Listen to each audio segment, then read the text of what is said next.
पहला पद, तीसरा अध्याय, पहला और दूसरा पद।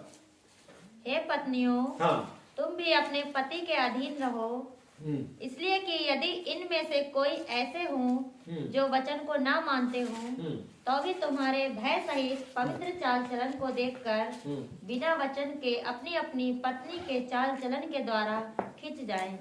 हालेलुया। हालेलुया। लोग बोलते हैं अक्सर इस विषय पर कि यहाँ पे लिखा है, हे पत्नी तुम भी अपने पति के अधीन रहो। तो लोग बोलते हैं कि पत्नी जो है पति के अधीन है, और कई बार लोग इसका जब अनुवाद करते हैं तो वो सोचते हैं कि ये शायद एक गुलाम है या एक दासी है। नहीं, ऐसा नहीं है। अधीनता का मतलब है कि अपने पति के अधिकार को वो समझती है। अधीनता का मतलब क्या है कि वो अपने पति का सम्मान कर रही है। हालेलुया। पति के अधीन रहो। और परमेश्वर का वचन कहता है अधीन हो, इसलिए कि यदि इनमें से कोई ऐसे हो जो वचन ना मानते हो, तो अभी तुम्हारे भय सहित पवित्र चाल चलन को देखकर बिना वचन के अपनी अपनी पत्नी के चाल चलन के द्वारा खिंच जाए। हमारा और आपका चाल चलन, और विशेष करके यहां पर जो पतरस बात कर रहा है वो कह रहा है पत्नियों का चाल चलन कैसा होना चाहिए। हालेलुया। हालेलुया। परमेश्वर का वचन कह रहा है कि उसका पति उसके मुख से धार्मिकता की बातें, भक्ति में बातें सुनेगा, उसके चाल चलन को देखेगा, और यदि उसका पति अविश्वासी भी है तो वो भी विश्वास में आ जाएगा। यदि पत्नी का चाल चलन ऐसा है, वो पति का सम्मान कर रही है, पति की आज्ञा को मान रही है, और परमेश्वर का सम्मान करते हुए, देखिए मैं इस पद को पढ़ने के लिए आपको लेके चलूंगा, और वो है पहला कुरिन्थियों का 11 अध्याय और 11 पद से पढ़े।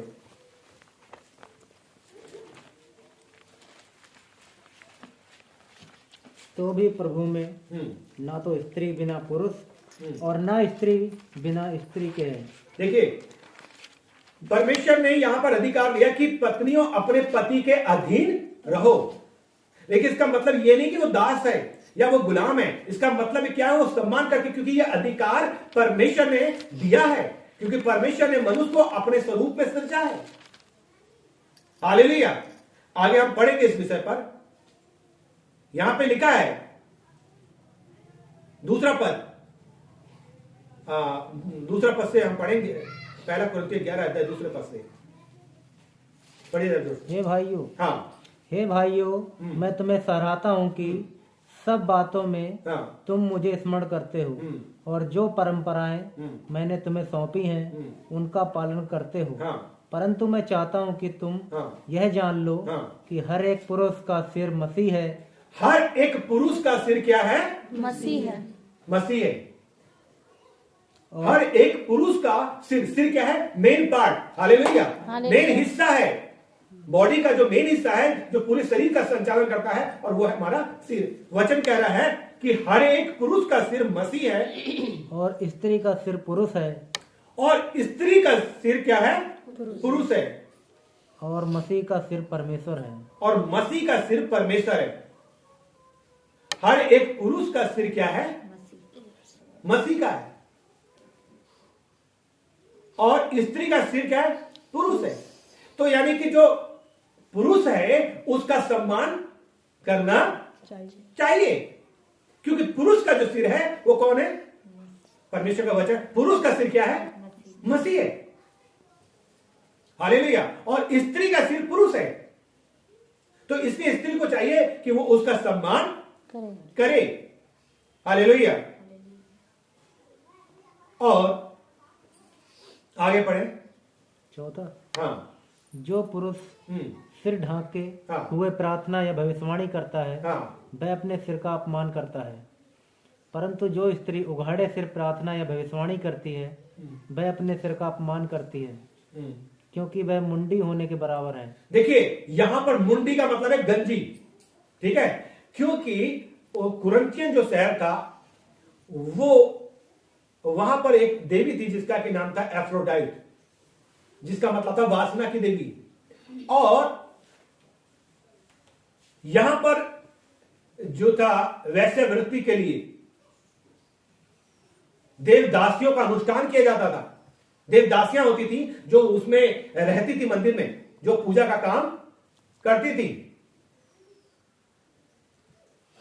और इस बात के लिए प्रतीक था। और वो औरतें जो उस देवी एफ्रोडाइट इसकी वो उपासक थी, तो वो क्या करती थी, अपने सर को गंजा कर लेती थी। और जब कलेशिया में पौलुस ने इन चीज को देखा कि कुछ स्त्रियां जो है बड़ी लापरवाही के साथ वो घाड़े से बैठी हैं, तब उसने इन बातों को बताया, क्योंकि परमेश्वर का वचन कहता है कि अविश्वासियों के साथ असमान जुए में ना जुतो। क्योंकि यदि हम उनमें से निकले और उनसे सतर्क नहीं रहे तो उनका असर हमारे अंदर भी होगा। और वो देख रहा है इन बातों को, क्योंकि परमेश्वर का वचन कहता है परमेश्वर ने स्त्री और पुरुष को एक ही स्तर पर और एक समान मूल्य का बनाया, और वो दोनों परमेश्वर के स्वरूप में बनाए गए हैं। और वो यहां पर पौलुस देख रहा है कि कलीसिया में जो स्त्रियां आई हैं वो क्या कर रही हैं, कि वो सम्मान नहीं कर पा रही हैं और उघाड़े सिर बैठी हुई हैं। और इसलिए यहां पर वो बोल रहा है चौथे पद में कि जो पुरुष सिर ढके हुए प्रार्थना या भविष्यवाणी करता है वह अपने सिर का अपमान करता है। किसका अपमान करता है? अपने सिर का। जो पुरुष सिर ढके हुए, यानी कि वो किसका अपमान कर रहा है? मसीह का। किसका अपमान कर रहा है? तो इसलिए स्त्री को तो सिर ढाकना है, लेकिन पुरुष को नहीं ढाकना है। परंतु ये सिर ढाकने वाली प्रथा या बाल की जो समस्या थी, ये क्यों वहां पे? ये इस वजह से कि वहां पर ये जो मंदिर था जहां पर औरतें ये काम करती थी, और जो मुंडी होना एक वैश्या का प्रतीक था। और इसलिए पौलुस उस कलीसिया को ये सिखा रहा है, बता रहा है कि तुम परमेश्वर की रचना हो, तुम्हें किस तरह आराधना में बैठना है। Hallelujah, hallelujah. क्योंकि हम सतर्क, वो जानता कि कहीं ऐसा ना कि इन लोगों का असर इस कलीसिया पर पड़ने लगे, इन लोगों पर भी पड़ने लगे। हालेलुया। इसलिए पौलुस इस बात को बता रहा है, और वो क्या कह रहा है यहां पर कि जो पुरुष सिर ढाके वो प्रार्थना या भविष्यवाणी करता है, अपने सिर का अपमान करता है, परंतु जो स्त्री उघाड़े प्रार्थना या भविष्यवाणी करती है वह अपने सिर का अपमान करती है, क्योंकि वह मुंडी होने के बराबर। अगर उघाड़े सिर प्रार्थना कर रहे हैं, और छठा पद पढ़िए, यदि स्त्री ओढ़नी ना ओढ़े तो बाल भी कटा ले। ठीक है, ओढ़नी, ओढ़नी मतलब सिर पर अधिकार, ये चिन्ह का कारण है कि अधिकार चिन्ह है कि आप ओढ़नी ओढ़ें या स्कार्फ या कुछ सिर पर रखें स्त्री आराधना करते समय। हाँ, आगे क्या लिखा है? यदि स्त्री के लिए बाल कटाना या मुंडन कराना लज्जा की बात है, हाँ, तो ओढ़नी ओढ़े। ठीक है, अगर लज्जा की बात है कि वो मुंडन गंजी हो रही है, आप जान रहे हैं इस बात को, तो क्या करें? सर पर ओढ़नी ओढ़े। हाँ, पुरुष को अपना सिर ढाकना उचित नहीं। पुरुष को अपना सिर ढाकना उचित नहीं है, क्योंकि वह परमेश्वर का स्वरूप और महिमा है। Hallelujah, hallelujah. वो परमेश्वर का स्वरूप और महिमा है। परंतु स्त्री पुरुष की महिमा है। स्त्री क्या है? पुरुष की महिमा है। हाँ, क्योंकि पुरुष स्त्री से नहीं हुआ। पुरुष स्त्री से नहीं हुआ, पढ़े, परंतु स्त्री पुरुष से हुई है। हालेलुया, क्योंकि आदम बनाया गया और फिर हव्वा बनाई गई। समझ में आ रही मेरी बात? Hallelujah, hallelujah, hallelujah, hallelujah. और पुरुष स्त्री के लिए नहीं सिरजा गया, परंतु स्त्री पुरुष के लिए सिरजी गई है। ठीक है, देखिए हमें समझना है कि जब आराधना करते हैं तो स्वर्गदूत जो है वो विश्वासियों का अवलोकन करते हैं कि हम उसके अधिकार का सम्मान कर रहे हैं कि नहीं। परमेश्वर ने जो अधिकार दिया है क्या हम उसका सम्मान कर रहे हैं, नहीं कर रहे हैं? हालेलुया, क्योंकि स्वर्गदूत भी देखना चाहते हैं कि परमेश्वर का साम्राज्य जो स्वर्ग में चाहे पृथ्वी पर हो, कि हम उसके अधिकार की इज्जत कर रहे हैं या नहीं कर रहे हैं। जब हम आराधना करते हैं तो स्वर्गदूत हमारी आराधना में विश्वासियों का अवलोकन करते हैं, देखते हैं, और इसलिए हमें सर ढाकना जरूरी है। हालेलुया, स्त्रियों को, मैं बात कर रहा हूं स्त्रियों को सिर ढाकना जरूरी है। हालेलुया। और इसीलिए स्वर्गदूतों के कारण हाँ, स्त्री को उचित है कि अधिकार अपने सिर पर रखे। ठीक है, स्वर्गदूतों के कारण परमेश्वर का वचन कह रहा है कि स्वर्गदूतों के कारण क्या करे? अधिकार अपने सिर पर रखे। इसलिए स्वर्गदूतों के कारण स्त्री को उचित है कि अधिकार अपने सिर पर रखे, क्योंकि सिर ढाकना पुरुष स्त्री पर अधिकार का चिन्ह है। यह परमेश्वर ने अधिकार दिया। हालेलुया। हालेलुया।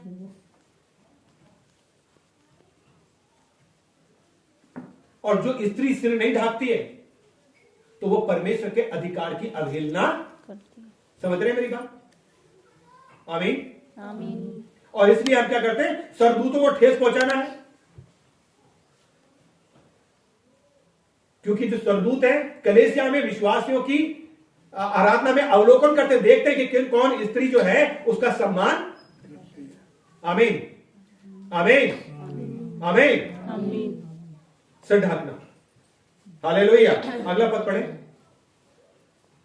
तो भी प्रभु में ना तो स्त्री बिना पुरुष, लेकिन परमेश्वर का वचन क्या है? फिर भी स्त्री के बिना पुरुष कुछ नहीं है। परमेश्वर वचन कहता है कि हम पति के अधीन तो रहें, लेकिन स्त्री के बिना पुरुष कुछ नहीं है।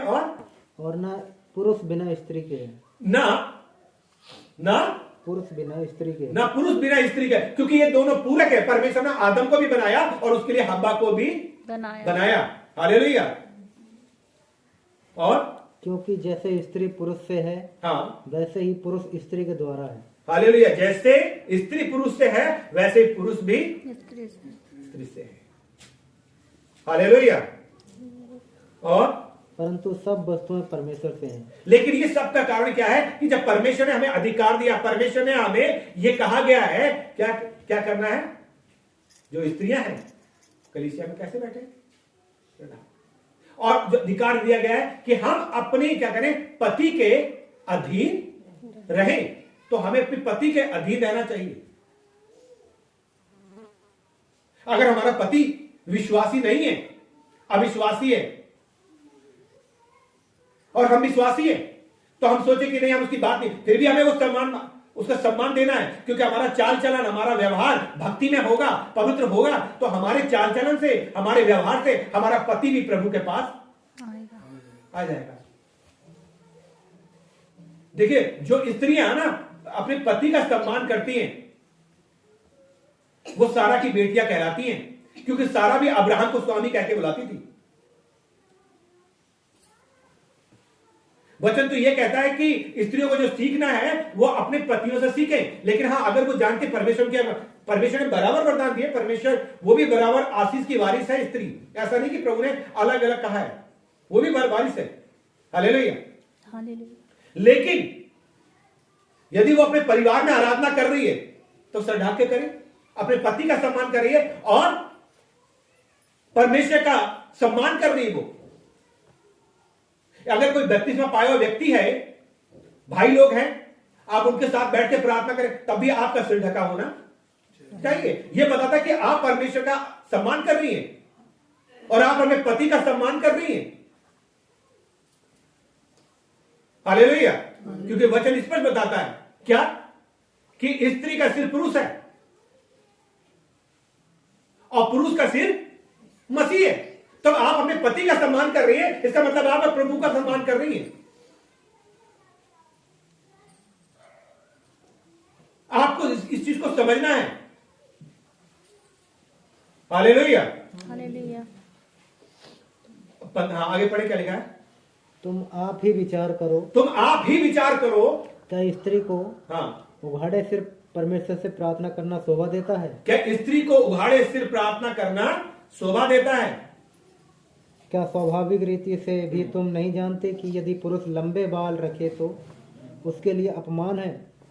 परंतु यदि स्त्री लंबे बाल रखे तो उसके लिए शोभा है। ठीक है, स्त्री अगर लंबे बाल लगे शोभा है, उसके लिए सुंदरता है, उसकी सुंदरता में आता है आपके लंबे बाल। हाँ, आगे। क्योंकि बाल उसको ओढ़ने के लिए दिए गए। ओढ़ने के लिए दिए गए। हालेलुया। बाल क्या गए? काय के लिए दिए गए? हालेलुया। क्योंकि ओढ़नी सिर पर अधिकार चिन्ह के रूप में है। चाहे फिर अगर आप अक्सर पे दुपट्टा रखते हैं या कुछ रखते हैं। हालेलुया। और आगे पढ़ें। परंतु यदि कोई विवाद करना चाहे तो यह जान ले कि ना हमारी और ना परमेश्वर की कलीसियाओं की रीति ऐसी रीति है। ठीक है, पौलुस यहां बताना चाहता है कि ये कोई परंपरा नहीं बता रहा हूं मैं आपको, लेकिन एक बात मैं कह रहा हूं क्योंकि वहां की कुरिन्थियंस की हालात को देख करके, वहां के बिगड़े हुए परिस्थिति को देखते हुए जो वहां के हालात थे उसको देखते हुए पौलुस पर इस बात को बोल रहा है कि भाई स्त्री अगर मुंडी हो तो अच्छी नहीं लगती है। गंजी होकर बैठे थे तो क्योंकि वो परमेश्वर का वचन स्पष्ट कहता है कि स्त्री का सिर पुरुष है और पुरुष का सिर मसीह है। आमीन। और इसलिए हम पहुंचते हैं परमेश्वर के वचन में, और वह है पत्रस, पहला पत्रस क्या कह रहा है? 3 अध्याय में, हे पत्नियों तुम भी अपने पति के अधीन रहो, कि यदि तुम में से कोई, पढ़े क्या लिखा दूसरा पद, तो भी तुम्हारे भय सहित पवित्र चाल चलन को, तुम्हारे भय सहित, तुम्हारे अंदर में अगर परमेश्वर का भय है, तुम्हारा चाल चलन यदि पवित्र है, तब चाल चलन को देखकर बिना वचन के अपनी अपनी पत्नी के चाल चलन के द्वारा खींच। ठीक है, अपनी अपनी पत्नी के चाल चलन अगर वो देखेगा, अपनी पत्नी को देखेगा, उसका भक्तिपूर्ण जीवन देखेगा कि वो मसीह के साथ कैसे चल रही है, उसके व्यवहार से वो बदल सकता है, बदल जाएगा वो। आमीन। एक पति को अच्छी तरीके से जीता जा सकता है यदि वो अविश्वासी है, तो यदि हमारा चाल चलन ऐसा हो। लेकिन यदि पत्नियां पति पर उस तरह से बात करें, उनको सम्मान ना दे, तब कैसे होगा? हालेलुया। परमेश्वर का वचन कह रहा है। हाँ, आगे पढ़े, क्या लिखा है? तुम्हारा श्रृंगार दिखावटी ना हो, हाँ, अर्थात बाल गूंथना और सोने के गहने या भांति भांति के कपड़े पहनना, हाँ, वरन तुम्हारा छिपा हुआ और गुप्त मनुष्य तत्व नम्रता और मन की दीनता की अविनाशी सजावट से सुसज्जित रहे, हाँ। क्योंकि परमेश्वर की दृष्टि में इसका मूल्य बड़ा है। मन की अविनाशी सजावट से सुसज्जित रहे। वो यहां पर ये नहीं कह रहा इस बात को कि ऐसा नहीं पहनना चाहिए, बता रहा मूल्य किसका बड़ा है। अपनी अविनाशी सजावट से अपने आप को सुसज्जित करें कि जब हम इस तरह का जीवन चलते हैं तो हमने जो आभूषण पहने हैं वो पवित्रता के हैं, आज्ञाकारिता के हैं, अधीनता के हैं और सत्यता के हैं, परमेश्वर के भय के हैं, उससे हम लदे हुए हैं और इसका मूल्य परमेश्वर की दृष्टि में बड़ा है, आभूषणों से ज्यादा मूल्यवान है। यहां पे लिखा हुआ है, क्या लिखा है इसका मूल्य? क्योंकि परमेश्वर की दृष्टि में इसका मूल्य बड़ा है। परमेश्वर का वचन है, वरन तुम्हारा छिपा हुआ गुप्त मनुष्य नम्रता, मन की दीनता की अविनाशी सजावट, ये जो सजावट है अविनाशी है, ये सजावट का नाश नहीं हो सकती है। इससे हम अपने आप को सुंदर बना, पवित्रता से, नम्रता से, दीनता से, क्योंकि प्रभु की दृष्टि में तो इसका, लोगों की दृष्टि में से आभूषण होंगे, लेकिन प्रभु की दृष्टि में यह है। और ऐसी स्त्रियां, परमेश्वर का वचन क्या कह रहा है, आगे पढ़े। पूर्व काल में पवित्र स्त्रियां भी जो परमेश्वर पर आशा रखती थी, पूर्व काल में पहले जो स्त्रियां थी जो परमेश्वर पे आशा रखती थी, अपने आप को इसी रीति से संवारती, क्या करती थी? इसी रीति से अपने आप को संवारती थी। हालेलुया। पूर्व काल में जो स्त्रियां थी वो इसी रीति से अपने आप को संवारती थी। हाँ, और अपने अपने पति के अधीन रहती थी। क्या करती थी? अपने अपने पति के अधीन रहती थी। हालेलुया। और जैसे सारा अब्राहम की आज्ञा में रहती, जैसे सारा अब्राहम की आज्ञा के में रहती थी। आमीन। हालेलुया। और परमेश्वर का वचन कहता है, हम एक जगह से और पढ़ेंगे और वो है इफिसियों उसका 5 अध्याय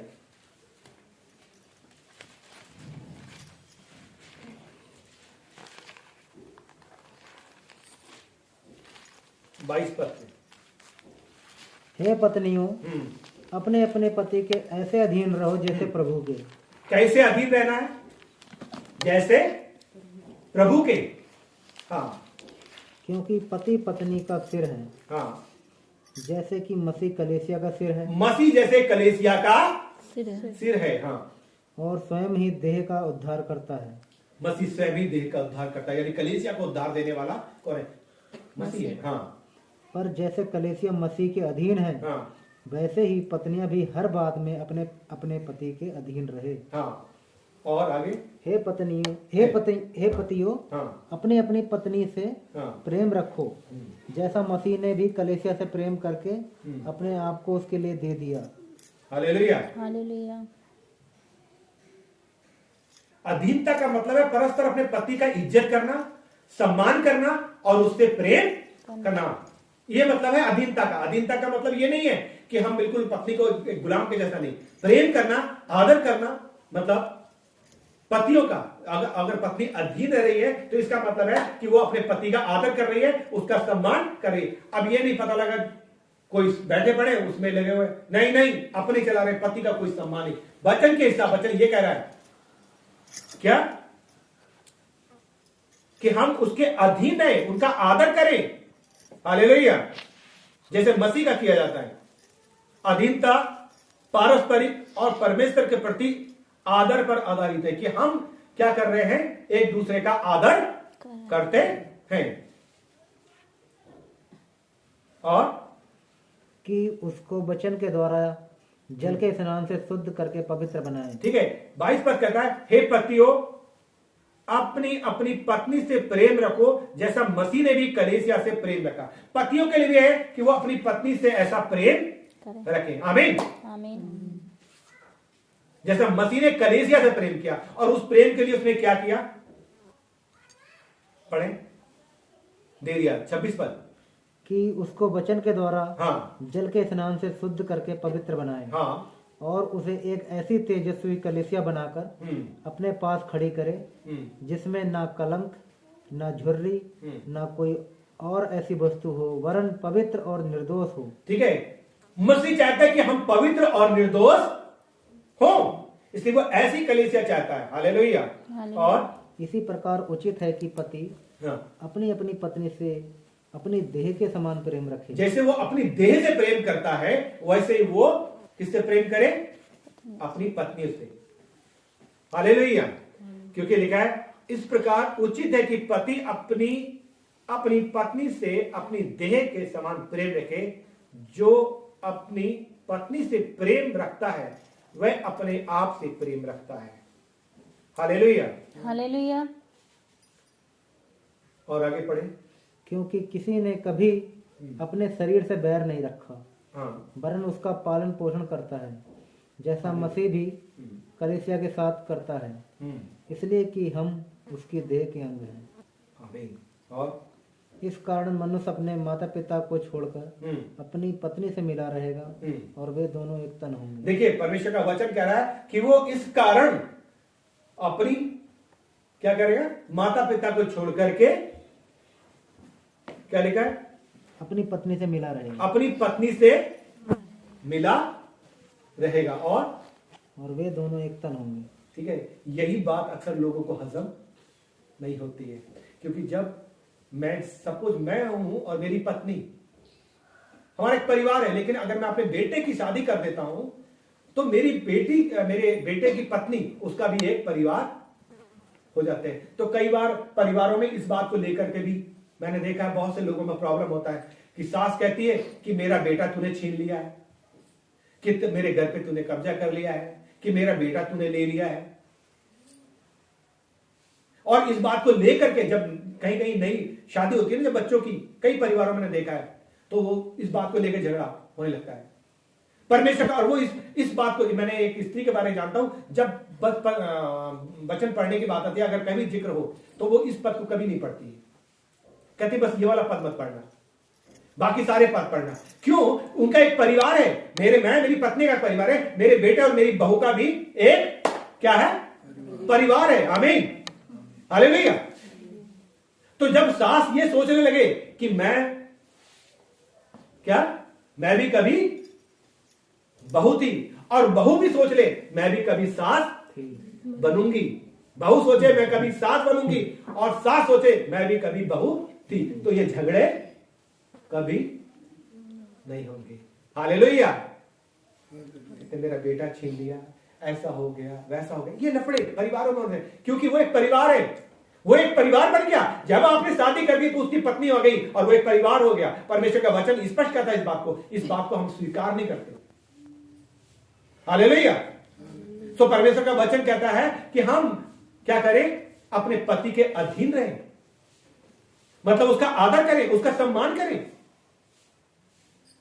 और अधीनता का मतलब यह नहीं है कि खाली वो गुलाम बन गई है, वो एक नौकर बन गई, नहीं। अधीनता का मतलब है कि आप प्रेम और आदर के साथ, क्योंकि पत्नी का सिर कौन है, पुरुष, और पुरुष का सिर कौन है, मसीह। हालेलुया। तो जैसे कलीसिया मसीह का दीन है, आपको भी चाहिए कि आप अपने पति का सम्मान करें, आदर करें। तो नीति वचन में लिखा है कि जब उसका पति सभा में बैठता है तो उसका सम्मान किया जाता है। हालेलुया। लेकिन अक्सर पत्नियों को देखो कि बड़े झगड़े होते हो, ना पत्नी का सम्मान कर पा रहा है, उसको उसने समान प्रेम, अपने देह का समान प्रेम नहीं कर रहा है, और ना जो है पत्नी अधीनता में जा रही, वो चाह रही है पति का हुक्म चलाना, नहीं तुम ऐसा करो, ना तुम ऐसा करो। बाइबल नहीं कहती है, अथॉरिटी नहीं देती बाइबल इस बात का, क्योंकि परमेश्वर ने आदम को पहले बनाया है, फिर औरत को बनाया है। पति को पूरा सम्मान मिले, और पति से यह कहा जा रहा है कि अपनी पत्नी से अपनी देह के समान प्रेम करे। पति को चाहिए कि वो अपनी पत्नी से अपनी देह के समान प्रेम करे। जिस प्रकार मसीह कलीसिया के लिए कार्य करता है, पति को भी चाहिए कि अपने परिवार के लिए, अपनी पति के लिए कार्य करे, क्योंकि दोनों जने एक दूसरे के पूरक हैं। पत्नी के बगैर पति कुछ नहीं है, और पति के बगैर पत्नी कुछ नहीं है, क्योंकि परमेश्वर ने कहा कि आदम का अकेला रहना अच्छा नहीं है, मैं उसके लिए एक ऐसा सहायक बनाऊंगा जो उससे मेल खाए। लेकिन आजकल की पत्नियां क्या कर रही है, आजकल के पति क्या कर रहे हैं, पत्नी कह रही कि नहीं सब कुछ तो मुझे मालूम है, तुम्हें कुछ नहीं मालूम, सब कुछ तुम चलाओ, मैं चलाऊंगा, नहीं। और पति कह रहा नहीं तुझे कुछ नहीं मालूम है, नहीं। वो दोनों को एक बनाया गया है, दोनों को एक, सबको अपनी अपनी कमी को पहचानना है इस वचन के अनुसार। पत्नी को प्रेम करना है, इसका मतलब ये नहीं है कि हाँ भाई पत्नी के लिए लिखा है कि हाँ तू अधीनता में रहे तो ठीक है तू अधीन, ये वो अधीनता नहीं है। यह अधीनता है आपके अपने पति के आदर वाली, पति के सम्मान करने वाली, पति को परमेश्वर के वचन में लेके चलने वाली। हालेलुया। क्या आप उसका सम्मान कर रही है? जब सर्ग के प्रार्थना करती है, परमेश्वर का सम्मान कर रही है और अपने पति का सम्मान कर रही है। और यह भी नहीं, बल्कि यह भी है कि अगर 32वां पाए हुए लोग हैं, उस समय भी सर ढक करके प्रार्थना करने का मतलब है कि आप उन लोगों का भी सम्मान कर रहे हैं। हालेलुया। तो आप एक दूसरे के पूरक हैं, ना पति पत्नी के बगैर कुछ है, और ना पति पत्नी के बगैर कुछ है, और ना पत्नी पति के बगैर कुछ है। वो दोनों एक दूसरे के पूरक है, क्योंकि आदम का अकेला रहना अच्छा नहीं था। परमेश्वर का वचन कहता है, परमेश्वर का ना आदम के लिए एक ऐसा सहायक करो। सहायक है, एक दूसरे के पूरक है, एक दूसरे के मददगार है, तो एक दूसरे की सहायता करो ना, एक दूसरे को ऊंचे उठाओ ना, एक दूसरे को बढ़ाओ ना। हालेलुया।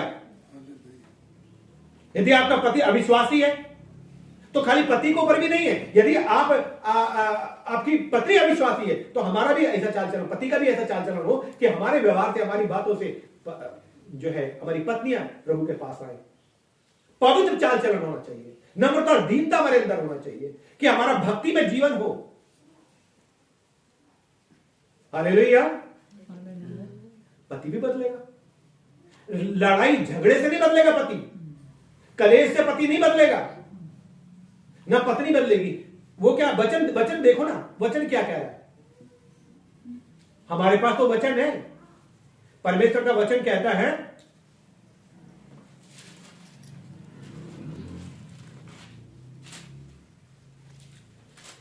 देखिए,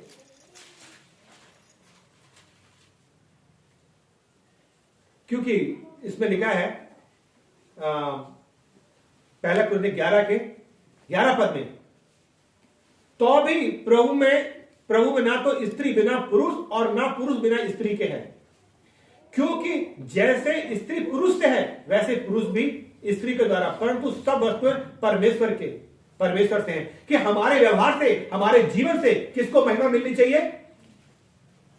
पुरुष के जीवन से, स्त्री के जीवन से किसको महिमा मिलनी चाहिए? परमेश्वर को, क्योंकि एक दूसरे के पूरक हैं।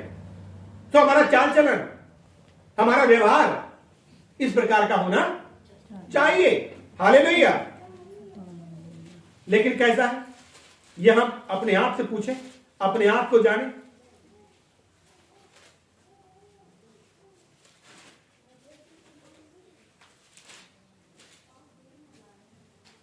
परमेश्वर का वचन कहता है यहां पर पहला पत्रस और उसका दूसरा अध्याय का 16 पद में, और अपने आप को स्वतंत्र जानो, पर अपनी इस स्वतंत्रता को बुराई के लिए आड़ न बनाओ, परंतु अपने आप को परमेश्वर के दास समझकर चलो।